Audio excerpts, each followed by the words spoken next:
Wabici-inĩ nene cia ruhonge rwa kuramata nyamu cia githaka gũkũ Nairobi, maabitha a ruhonge rũrũ mageka o ũrĩa mahota gwĩkĩra mũkonde atĩ he ici 18 nĩ cia huria kenda iria irakuiriire mũtitũ-inĩ wa tsavo ya irathiro.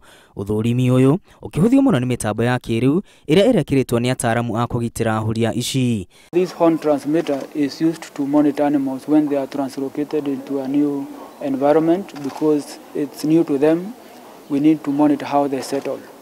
So for each of the animals, if you see for each 2 pieces of horn, we have one like this.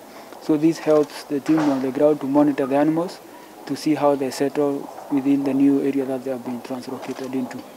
So basically that is the technology and the positive identification of each of the horns from each of the specific animals that were translocated. Kilo ĩmwe ya rũhĩa rwa huria yendagio ciringi mirioni 10, na ũguo hĩa ici ingĩtua kwendio ingĩendio ciringi mirioni 210. For us, the horn is variable when it's in the animal.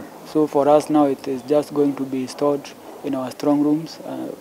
We are not going to make any other use of it. Ruhonge rwa kuramata nyamu cia githaka gũkũ bũrũri-inĩ ũnyitanĩri-inĩ na ruhonge rwa kuramata huria rwa thĩ nĩruo rwathamirie huria 11 mweri mũhĩtũku kuma nyanjara-inĩ cia nyamu cia Nairobi na Naikuru. Huria kenda nĩcio ikuĩte gũgĩcirĩrio cia gũkorwo irakuire nĩ kũnyua maĩ marĩ na cumbĩ mũingĩ. Ti rita rĩa mbere huria gũthamio, tondũ gatagatĩ-inĩ ka mwaka wa 2005 na 2017 huria 149 nĩ ciathamirio na no inyanya tu ciakuire. Hĩa ici nĩ cia makĩria ma kilo 21 na igũthiĩ na mbere na kũigwo gũkũ wabici nene cia ruhonge rwa kuramata nyamu cia githaka rungu rwa ũgitĩri mũnene kamũiria ruhonge rũrũ rũmenyete ũrĩa rũgwĩka na hĩa ici.